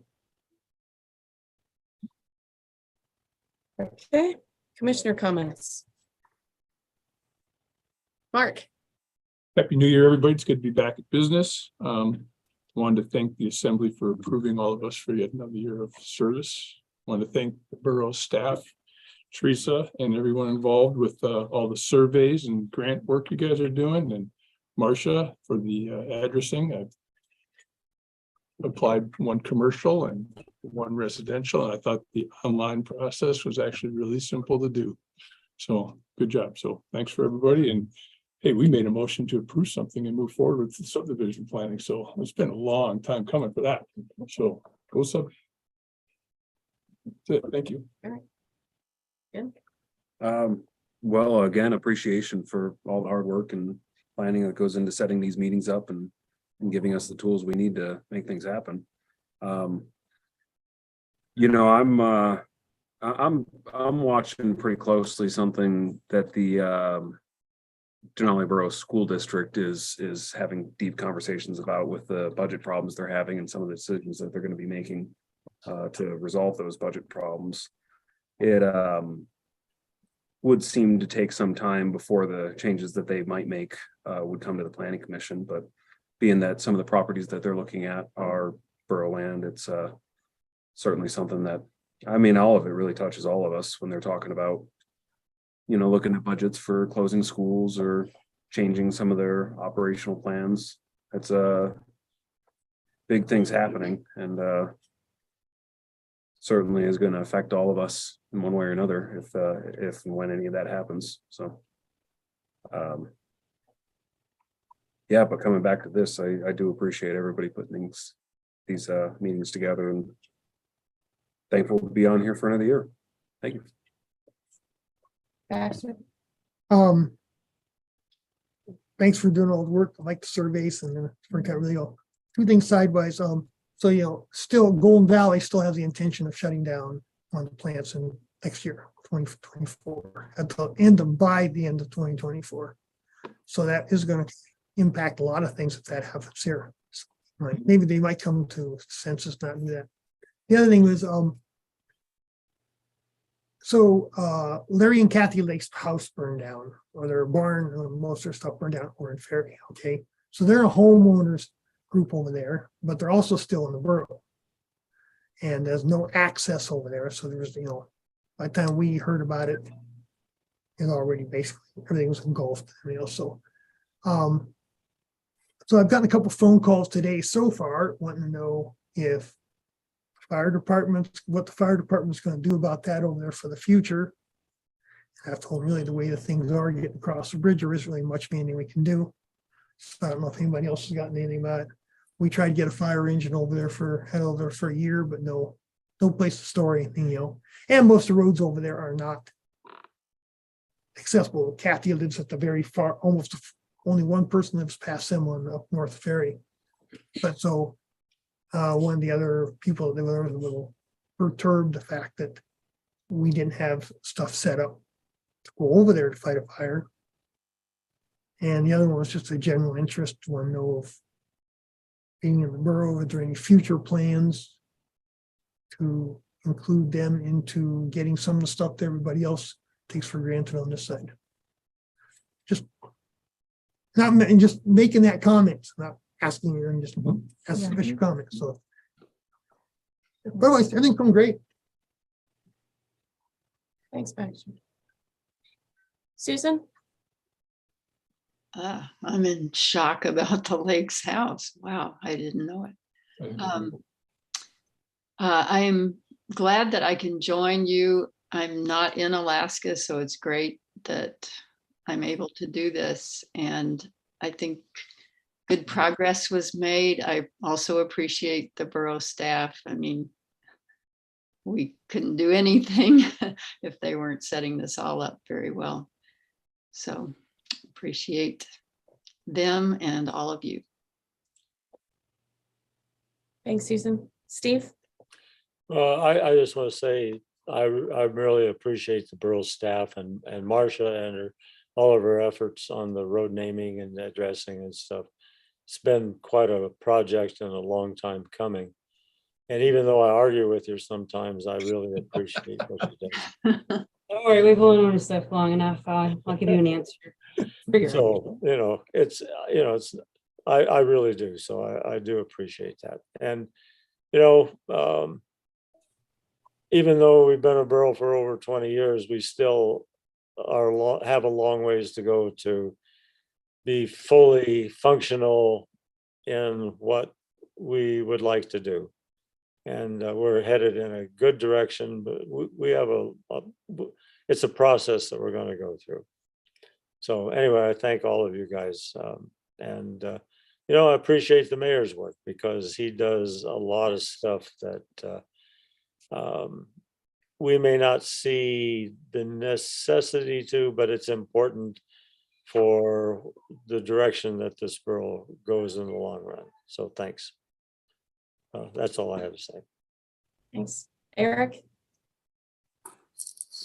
Yeah, sorry I couldn't make it tonight in person, but just so you guys know, we went from -8 to 20 above in about 7 minutes, and the window's all fogged up, so we got that going on. Anyways, hey, it's basically ditto to what everybody already said. Staff, you guys do an amazing job. Teresa, for compiling all of that, it was amazing, and we know the hard work that Marcia's putting in and Amber's setting everything up. So we do appreciate everything that you guys do, and looking forward to seeing the next step on the development of that subdivision. That's all I got. Thanks. Thanks. Yeah, I think everything's been said, but I really appreciate the staff. You guys are amazing. I appreciate all the grant work. That's incredible that all of these grants are being found and applied for and awarded and I applied for a address and I thought it was a great process too. And yeah, I'm excited about this subdivision planning going forward. So that's all I have. The next assembly meeting is February 8th right here at the office. Is there a commissioner that would like to go represent? Baxter? Okay. And time and place of the next meeting is February 15th at 6 p.m. And the meeting is adjourned. At 8:20. Now the server was helpful. Nicole helped me get it out and compile the data as well, so. And then Susan, Eric, and James, if any of you have responses you want to submit to compile, I'll work on that, and Steve, I'll connect with you to get a different copy of yours. Okay. Sounds good. Must not have said. So